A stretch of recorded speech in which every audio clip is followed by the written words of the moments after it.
안녕하세요. 한의사 이경입니다. 자, 오늘도 암 환자분들 그리고 수술 후 재활 환자분들을 위해 열심히 치유하고 계신 고상훈 원장님 모셨습니다. 안녕하세요, 원장님. 안녕하세요. CS 한방병원 외과 전문의 고상훈입니다. 암 환자는 계속 증가 추세이긴 하지만 특히 국내에서 지속적으로 증가 추세이고 10년 전보다 25%나 증가한 암이 있죠. 예, 갑상선암 말씀이시군요. 네, 맞아요. 워낙 흔한 암이기도 한데 여기다 여성 환자 점유율이 80%라면 저희 여성들 입장에서는 위협적인 수치인데요. 그나마 위로가 된다면 갑상선암은 착한 암이다. 뭐 이런 표현 정도 아닐까 합니다. 그런데 세상에 착한 암이 있나요?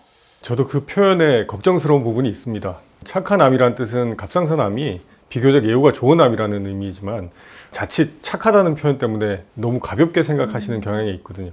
다른 암들에 비해서 전반적으로 예후가 좋은 것은 맞지만 이 역시도 암은 암이란 말이죠. 네. 무엇보다 갑상선암이라고 모두 다 착한 암은 아니라는 말씀도 드려야 될 것 같습니다.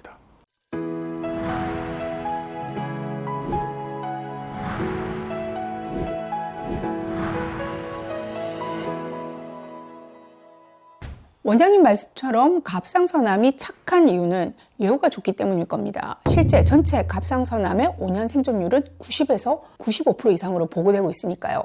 특히 갑상선암의 80에서 90%를 차지하는 가장 흔한 형태인 유두암은 진행이 느리고 심지어는 전이 되더라도 생존율도 매우 높죠. 수술만으로도 완치가 되는 경우도 많고요. 그런데도 방금 다 착한 것은 아니다 이렇게 말씀하셨어요. 말씀드린 대로 그리 착하지 않은 형태의 갑상선암들도 있는데요. 네. 바로 수질암과 미분화암입니다. 수질암은 2에서 4% 정도 차지해서 발생 빈도가 높지는 않지만 전이 위험도가 있고 조기에 발견되지 않으면 예후가 좋지 않은 암이고요. 마지막으로 1에서 2% 정도로 가장 드물지만 가장 공격적인 형태의 미분화암은 매우 공격적이고 빠르게 진행하는 암으로 치료가 어렵고 1년 생존율 또한 매우 낮은 것으로 보고가 되고 있습니다. 자, 갑상선암의 예후를 결정하는 것이 방금 말씀 주신 암의 종류 말고도 또 어떤 부분이 있을까요? 일례로 유전성 여부도 중요하잖아요. 가족력이 있다면 조기 검진을 받아보시는 것을 권장드리는데요. 그 외에 제 생각에는 연령도 좀 중요할 것 같아요. 네, 암의 종류 외에도 몇 가지 더 살펴봐야 할 것들이 있는데요. 그중 하나가 암의 진행 정도입니다. 갑상선암에서도 림프절 전이나 원격 전이를 보이는 경우가 있죠. 특히 폐나 뼈, 간 등으로 원격 전이가 된 상태라면 예후가 더 좋지 않고요. 심지어 1cm 이하의 소형암이라도 전이가 있으면 관리가 까다로운 것으로 보고되고 있습니다. 그리고 원장님 말씀하신 대로 환자의 나이도 예후 인재로 작용을 합니다. 40세 이상에서 발견이 되면 예후가 다소 나빠질 수 있고 특히 55세 이상에서 더 좋지 않다고 알려져 있습니다. 네.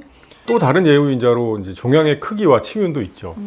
크기가 4cm 이상이거나 주변 조직, 그러니까 기도나 식도 등의 치밀한 경우에는 수술이 어렵고 재발 위험이 증가하기 때문에 간혹 수술로 완전히 제거되지 못하는 경우도 생기게 되고 이 경우는 예후가 더 불량해질 수가 있겠습니다. 착한 줄만 알았던 갑상선암이 전이가 된다. 심지어 원격 전이까지 한다. 자, 이런 걱정하시는 분들 계실 텐데요. 갑상선암도 암이 당연히 전이가 될 수 있습니다. 사실 주변 림프절 전이는 드물지 않아서 가장 예후가 좋다는 유두암의 경우에도 30%에서 많게는 50%까지도 전이가 보고되고 있는 것으로 알고 있습니다. 물론 림프 전이가 돼도 유두암이 이제 비교적 예후가 좋은 건 변하지 않긴 합니다만 놀라운 건 유두암 원격 전이가 1에서 4% 정도 된다고 알려져 있다는 사실입니다. 대개는 착하지만 다 착하지는 않다 하는 게 유두암에서조차 적용되는 말이라는 거죠.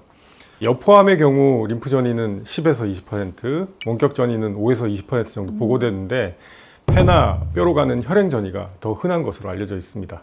수질암은 림프 전이가 3에서 50%, 원격 전이가 10에서 15% 정도, 그리고 미분화암 경우는 림프 전이가 60에서 70%, 그리고 폐나 뼈, 간 등으로 가는 원격 전이가 50% 이상으로 보고되고 있습니다.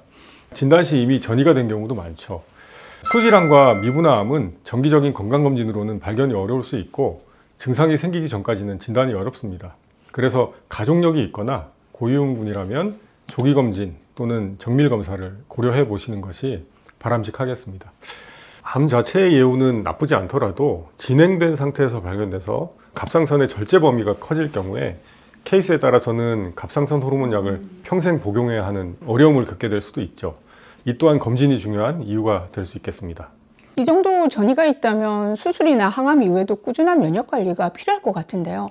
저희가 누차 반복드렸지만 비록 착한 암이라고 하더라도 암이 발생했다는 건 암세포를 관리해주는 면역 체계 어딘가에 문제가 발생했다는 의미잖아요. 자, 이런 관점에서 본다면 단순히 갑상선에만 초점을 맞출 것이 아니라 내 몸의 면역력을 향상시키고 전반적인 건강 상태를 유지한다는 데도 지속적인 관심이 필요하다고 생각됩니다. 그렇죠. 갑상선암이라 괜찮아가 아니라는 거죠. 다행히 가볍게 왔다 해도 이미 고장난 면역계를 잘 관리해주지 않는다면 그 다음 상태는 전혀 착하지 않을 수 있으니까요. 네, 원장님 말씀을 듣고 보니 꺼진 불도 다시 보자라는 문구가 생각나는데요. 자, 마지막으로 도움이 될 수 있는 보충제나 약도 한번 소개해 주시죠. 갑상선 기능 개선과 항산화 작용에 도움을 주는 셀레늄, 그리고 면역력 증강에 관여하고 갑상선암 예방과의 연관성이 보고되고 있는 비타민 D, 그리고 항염 작용과 세포 건강 유지에 도움이 되는 오메가3, 그리고 이제 일부 연구에서 갑상선암 세포 억제 가능성이 제시되고 있는 레티노이드 등을 추천해 드릴 수가 있겠습니다. 좀 더 확실하게 면역을 관리하고 암 재발을 예방하고자 한다면 저희 CS 한방병원 같은 2차 병원을 통해서 보다 전문적인 면역력 관리와 신체 회복을 위한 치료를 권장드립니다. 착하기만 한 암은 없죠. 현명한 면역 생활이 있을 뿐입니다. 자, 저희는 다음 이 시간에 돌아오겠습니다. 감사합니다.